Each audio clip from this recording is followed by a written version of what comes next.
황금알 농법 대표 박기현입니다. 여기는 부유단감 창원에 있는 산에 있는 가수 농장입니다. 이 나무에서 형태로 보면 도장지가 좀 많이 나 있는 형태인데, 이렇게 힘이 세면 봄순의 가지도 굵어야 되는데 봄순은 빈약하다. 이 말은 영양이 봄에 초기 목면 시비, 연변 시비를 하지 않았기 때문에 가지가 가늘다. 그러면 이 아래쪽의 가지는 더 영양 공급을 봄에 못 받아서 잎에서 영양을 먹고 뿌리로 가면서 이 가지를 살을 찌어야만 영양이 올 건데, 이 가지는 가늘고 도장지는 굵다. 이 가지는. 그러면 이렇게 되어버리면 우리가 생산하는 과실이 꼭지 떨림이나 과일 크기가 봄에서 아래쪽에 있는 영양 공급, 상부 우세성의 영향을 받지 못하는 가지들은, 이런 아래쪽 가지들은 결과의 과일이 잘다, 적다.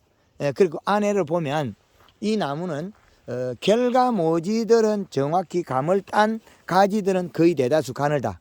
그러나 가을에 대해서 이 위에 가지는 굵게 되어 있다. 그러면 이 나무의 영양을 이동하는 방법이 잘못됐다. 봄에 연면시빌에서 봄순을 잘 키워야 되는데 도장지 났을 때만 영양이 왔다. 그러면 이 아래쪽 가지는 동일한 위치에 있어도 더 영양을 공급을 적게 받던, 이 작은 가지는 이렇게 굵어졌는데 여기에 좀 긴 가지는 더 빈약해졌다는 거예요. 그러면 과일의 크기가 불특정하고 이렇게 위에 가지가 상부의 우세성을 가진 이런 영양을 공급받았다면 이 과일나무는 초기 연면 시빌 안에서 횡의 자람이 부족으로 꼭지 떨림이 많이 일어나는 형태의 과수다. 그리고 도장지 나기 전에 봄순을 키워야 되는데 그 동작이 안 돼 있다. 그렇게 보면 이 나무에 우리가 비료 공급을 했을 때 퇴비와 비료 이 시량을 보면 지금 여기에 퇴비를 준 자리, 나무 덩치에 이거는 체격이 최하 50년 이상 되는 나무의 크기라고 볼 수 있습니다. 지금 수분 35.7%에 이 시가 0.35, 좀 전에 촬영했을 때는 측정했을 때 0.4 정도, 그리고 온도가 영상 6도, 그리고 이 나무의 가지는 상부 우세성에 의한 부분은 거의 결과를 못하고 도장지만 솟아 있고, 아래쪽에 있는 이렇게 가지를 배열을 많이 한 가지에서는 그나마 감이 열어서 수확을 했는데, 그러나 전체 에너지 흐름이 늦게 왔다. 이래 도장지를 흘렀다는 거죠. 그래서 과일의 가을에 크기는 좋은 듯 하나 품질이 우리가 꼭지 떨림이나 이렇게 꼭지가 떨어지가 남아있는 이런 형태, 꼭지 떨림이나 그리고 홍시 연화가 되는 과일이 많이 생긴다는 거죠. 이런 형태가 우리가 복숭아에서 초기 연면시빌 안에서 복숭아가 핵칼 그 과일이 깨지는 형태, 열매가 쪼개지는 형태가 역시 동일한 형태다. 그렇게 말씀드릴 수 있고, 이렇게 비료를 가지고 있었다면 이 나무는 과실이 커야 되는데 원인은 초기 목면시빌, 연면시빌 안에서 초기 봄순이 발달이 안 됐다. 그게 지금 현재의 모습입니다.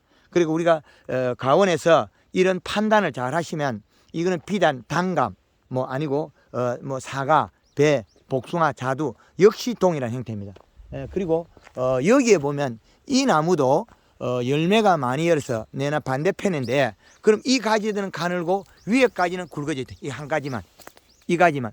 그러면 이 나무는 꼭지 떨림에서 다 달라붙어 있다. 감이 꼭지가 떨려버렸다. 그러면 여기에는 감이 영양이 작아서 적고 늦게는 영양이 왔다.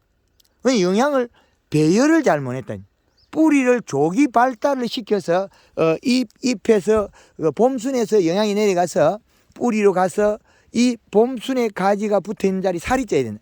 잎에서 영양이 내려가면서 뿌리의 영양이 이쪽으로 와야 되는데, 이게 형성이 안 되다 보니까 여름에 비료가 이동해서 이렇게 영양이 상부 우세성으로 가버렸다. 그러면 상부에 있는 가지들은 꼭지 떨림이 일어났다. 그리고 이렇게 농사를 지으면 이런 꼭지 떨림과가 많이 발생해 있다. 꼭지 떨림과 여기도. 그리고 이런 과일이 우리가 경제성 소득이 떨어진다. 여기도 보면 꼭지 떨림과 결과가 이렇게. 그리고 도장질을 많이 자르, 부당한 일을 많이 한다. 도장질을.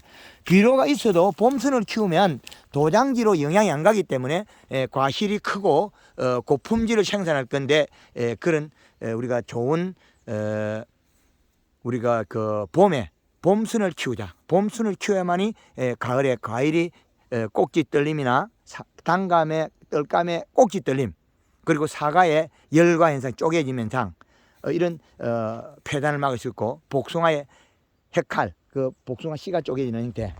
그리고 이 가운에 우리가 농장주께서 개분이란 퇴비를 갖다 놓고 이 개분을 이시값을 측정해 보면, 우리는 이 개분이 좋다고 어떻게 하냐면, 개분이 좋다고 이 개분에 질소가 많다면서 비료를 안 쓰겠다는 거죠.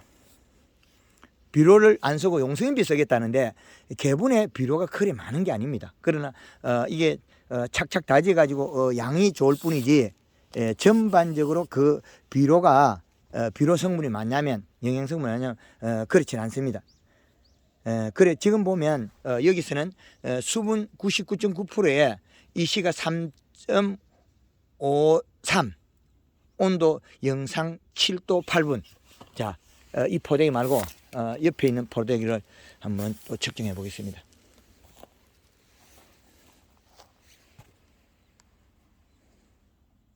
자, 7. 수분 99.9%에 99.9에 이시가 7.17. 그럼 7.17과 그리고 아까도 몇 번을 시험해 봤는데, 그리고 이 퇴비량, 퇴비의 우리가 전기 전도율, 그 용을 보면, 자, 3.0이 나옵니다. 접촉 면에 따라 조금 차이 나는데, 개분의 이 시량은 평균 5.0에서 6.0을 잡으면 되겠다. 자, 7.57 나옵니다. 그래서 이 들쑥날쑥한 거는 일부 뭐 그 성분에 따라 조금 차이 나는 거고,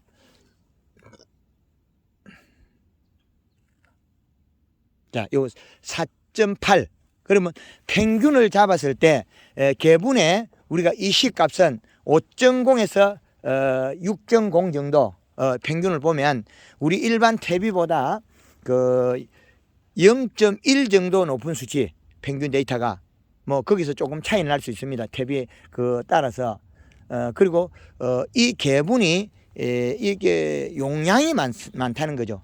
이런 그 톱밥하고 개분하고 두 개를 했을 때 이게 개분이 요게 70%에 톱밥이 30%이기 때문에 이 성분이 높다는 거죠. 그래서 이 개분 속에 들어있는 거 유기물이 뭐 20% 이상 뭐 염화 불용 해물 뭐 30% 뭐 이렇게 샀는데, 이거는 거의 대다수 개분은 닭이 빨리 크고 많이 산란하기 위해서 우리 영양소가 많이 먹입니다. 그 계란을 낳기 때문에.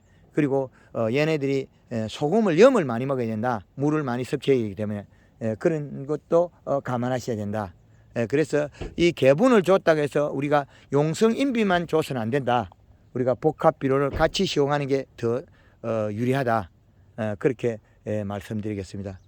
오늘도 단감 가원에서 3월 6일 오후 황금알농법 대표 박기현입니다. 감사합니다.